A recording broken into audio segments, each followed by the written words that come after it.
I do not believe that giving the woman the ballot is immediately going to cure all the ills of life. I do not believe that white women are dewdrops just exhaled from the skies. I think that, like men, they may be divided into three classes: the good, the bad, and the indifferent.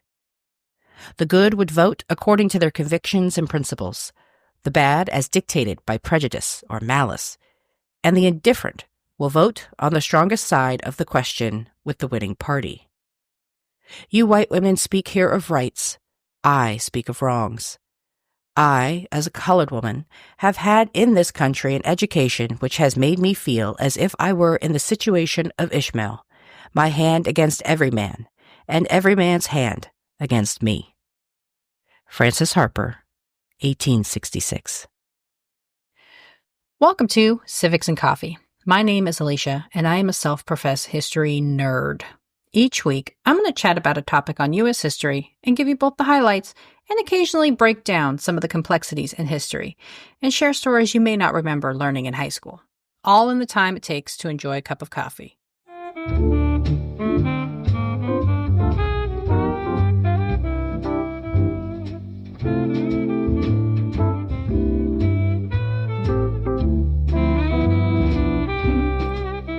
Hey everyone, welcome back. One of the things I love about putting together this podcast is, in addition to connecting with each of you, I also sometimes stumble into people or events that I've either forgotten or know far too little about, and I get to go on deep dives into the research rabbit holes to learn more. This week's topic was one such occasion. As I am reviewing articles and books on the various topics and people surrounding Reconstruction, I kept coming across the name Frances Harper. When I read that her contemporaries thought she was a better public speaker than the illustrious Frederick Douglass, I knew I had to learn more. Born as a free black woman in the border state of Maryland, Frances Ellen Watkins Harper spent her life engaged in activism. Whether for the freedom of black Americans or political rights for women, Harper used her literary talent to lobby for the changes she felt were needed to make a more perfect union. But who exactly was she? This week, I am diving into the life and legacy of Frances Harper. When did she become active in abolitionist circles? How is she tied to the Underground Railroad? And what exactly was her impact? Grab your cup of coffee, peeps. Let's do this. Frances Watkins was born on September 24th, 1825, in the city of Baltimore.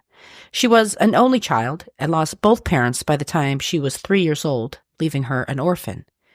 Luckily, Frances lived amid a robust free black community that included her aunt and uncle, Henrietta and William Watkins. The Watkins were affluent members of the city of Baltimore, which was then considered the black capital due to its claiming the largest number of free black Americans in the country, many of whom were middle class. Listed as a shoemaker, William Watkins was technically a highly skilled cord winder, which meant he specialized in making fine leather goods such as boots. These were considered luxury items, as only upper-class patrons could afford the cost. In addition to being a highly skilled artisan, William also benefited financially from his marriage to Henrietta, who was the daughter of the richest man in the city. In addition to his business as a shoemaker, Watkins also practiced medicine and established a school for young black children and organized a black literary society. The school, named the Watkins Academy for Negro Youth, was launched in 1820 and was where Frances attended school for a brief period after coming to live with her aunt and uncle. The Watkins home was a hotbed of political activity, as Frances's uncle was an outspoken abolitionist. As described by historian Margaret Washington, William Watkins was, quote, a skilled artisan, property owner, and cultivator of minds who promised civic usefulness against extreme odds and strove to loosen the riveting chains holding his people in bondage, end quote. Growing up surrounded by such a politically active family no doubt had a significant influence on the young Frances, who was introduced to anti-slavery circles in New England by her older cousin, also named William. William left the bustling household in 1849, eventually becoming an associate editor for Frederick Douglass. Frances joined a very full household, growing up with a total of 8 cousins, only one of which was female. While the Watkins stepped in to take charge of little Frances, It appears as though this decision was born of obligation rather than desire. They made sure Frances had the necessities, clean clothes, food, and a roof over her head. She was also allowed to enroll into the school established by her uncle. However, despite their elevated financial situation, the Watkins terminated Frances' education early, sending her off to work as a nursemaid and a seamstress at just 13 years old. It remains unknown what motivated the Watkins to put Frances to work so young. Although it was fairly typical for kids in middle and working class families to miss periods of school to help earn money, the Watkins were upper class. Whether trying to instill a strong work ethic or reinforcing her outside status, the Watkins did make sure Frances worked in a friendly environment, as she was sent to work for a local Quaker family. Her employers quickly saw her innate curiosity and desire for books, and allowed Frances to access their bookshop whenever she had free time. Frances gravitated to the written word, dabbling early in writing poetry. She published her first collection of poems at just 21, although the collection, entitled Forest Leaves, is no longer in print and is lost to history. She left Maryland at the age of 26 to become the first woman instructor at Union Seminary, a school for free blacks located in Wilberforce, Ohio.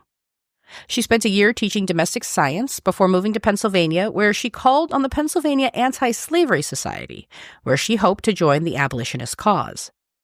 Of her mission, Watkins said, quote, "God himself has written upon both my heart and brain a commission to use time, talent, and energy in the cause of freedom."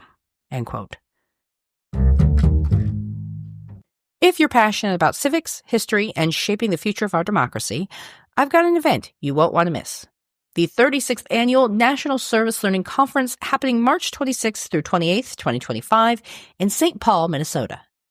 Hosted by the National Youth Leadership Council, this conference is the premier gathering for educators, students, and community leaders who believe in empowering young people to lead by engaging them early in civic processes. With over 100 workshops, keynotes, and learning opportunities with some of the most inspiring changemakers in education and youth leadership, you won't want to miss out on this experience. Whether you're teaching civic engagement in the classroom, running a community program, or simply looking for new ways to connect history with action, this conference has something for you. Online registration is open through March 14th, 2025. Explore the energizing agenda, meet the expert speakers, and see what's in store for you at www.nylc.org/SLC. That's www.nylc.org/SLC. Her hope was to become a lecturer for the group, but they did not yet recognize the talent before them and declined her request. While dealing with the Anti-Slavery Society, Frances met and set up lodging with William and Letitia George Still. The Stills were active abolitionists, with William largely considered the father of the Underground Railroad, and were family friends of the Watkins. With Still's support, Frances began writing poetry for anti-slavery newspapers. While Frances was abroad, the state of Maryland passed a law precluding any free black person from entering its borders, essentially leaving the budding writer without a home. Despite her nomad status, Frances remained committed to anti-slavery activism and made her public speaking debut on August 30th, 1853, when she read some of her poetry at the Brick Wesley Church in Philadelphia, apparently thanks to some interventions by William Still. Sharing the stage with the likes of Robert Purvis and Mary Ann Shadd, Frances impressed audiences with her command of the written word, and headed to New England, where her older cousin William helped her launch her career as an anti-slavery lecturer and writer, allowing Frances to step away from working as a teacher, likely to the chagrin of her conservative uncle. Unable to draw upon personal experience given her status as a free woman, Frances used her lectures and writing to tell the stories of slave suicides and the devastating impacts of family separation. Frances Watkins gave her first lecture in August 1854, just a year after she shared her poetry in Philadelphia. Described as having a, quote, calm but commanding voice, Frances stood in front of an audience in New Bedford, Massachusetts, where she focused her lecture on the benefits of education for Black Americans. The speech was so well received that Frances was invited back, where she repeated her lecture on a nightly basis. By September of 1854, the Maine Anti-Slavery Society hired Frances on as an agent. She continued writing poetry, publishing another collection entitled Poems on Miscellaneous Subjects in 1854. While Harper neglected to speak about the experience and influence of growing up in a politically active family, she did publicly admit her admiration for Elizabeth Chandler, whose literary work focused almost entirely on anti-slavery themes. Upon visiting Chandler's home and gravesite, Harper remarked the area was, quote, classic ground, end quote. Her popularity grew so much that the Pennsylvania Anti-Slavery Society sought to hire her as an agent, finally realizing their previous error. She used the money she earned to help fight the abolitionist cause, supporting the efforts of the Underground Railroad. As a lecturer, Watkins traveled the country, sometimes along such well-known speakers like Sojourner Truth. She also traveled north to Canada, where she gave a speech in Toronto in 1856. Traveling on the lecture circuit was difficult, especially for a Black woman, and, like Truth, Watkins had to contend with constant disrespect, including being spat on and being denied accommodations due to her race. This is saying nothing of the sexism she likely faced for stepping outside of her place as a woman, speaking in front of mixed crowds. When not giving lectures, Frances wrote, and in 1859 she published her first short story called The Two Offers, becoming the first Black woman in America to publish a short story. By 1860, Frances had expressed a sense of loneliness due to her demanding travel schedule. She, quote-unquote, finally got married at the age of 35 to an older widower, Fenton Harper, on November 22, 1860. Her new husband had several young children from his previous union, and together, the couple had a daughter named Mary. Unfortunately for Frances, her husband died just 4 years into their marriage, making her a single mother. Harper continued to travel the abolitionist lecture circuit, stopping in 1862, likely due to the Civil War. At the conclusion of the war, Harper, like many other longtime Black activists, watched newly elevated President Andrew Johnson to see how he would implement Reconstruction.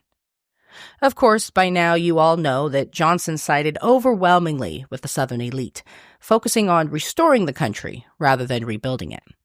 Harper joined big names like Frederick Douglass in publicly criticizing the president.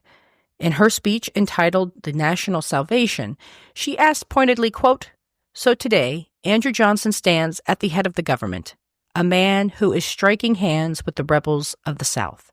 Is there not in this nation, from the Potomac to the Rio Grande, a hand strong enough and earnest enough to throw at him the billet of impeachment and let him go home to Tennessee to rust out the remainder of his life?"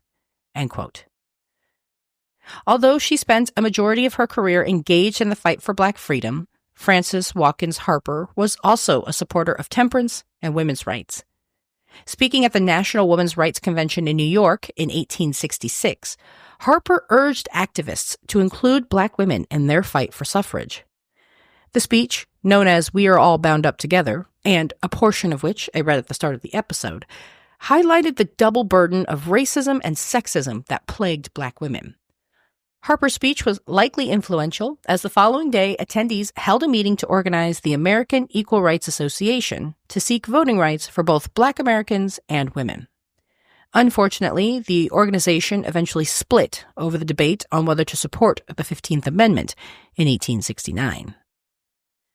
Like Frederick Douglass, Harper supported efforts to pass the 15th Amendment, which provided Black men with access to the franchise. Although Harper believed in and advocated for female suffrage, she believed that some progress was better than no progress at all. This was a departure from most of her prominent white colleagues, such as Elizabeth Cady Stanton and Susan B. Anthony. Harper would help establish the American Women's Suffrage Association, along with Lucy Stone and others, which publicly supported passage of the 15th Amendment. In 1894, Harper became the director of the American Association of Colored Youth, a position she held until her death. She followed this up with lending her hand in establishing the National Association of Colored Women, the first national organization for Black women, eventually serving as vice president. And if that wasn't enough, she also became the superintendent of the colored sections of the Philadelphia and Pennsylvania Women's Christian Temperance Unions. She passed away on February 22nd, 1911, at the age of 85. Known for her oratory and commitment to Black freedom, Frances Watkins Harper was a woman who used her voice and her pen to advocate for a better America. Risking her safety and comfort, Harper spent her time doing what she could to uplift others of her race and gender to secure a better and brighter future. As Harper herself once said, "This grand and glorious revolution which has commenced will fail to reach its climax of success until throughout the length and breadth of the American Republic, the nation shall be so colorblind as to know no man by the color of his skin or the curl of his hair. It will then have no privileged class trampling upon and outraging the unprivileged classes, but will be then one great privileged nation, whose privilege will be to produce the loftiest manhood and womanhood that humanity can attain." One quick note before I sign off today, friends.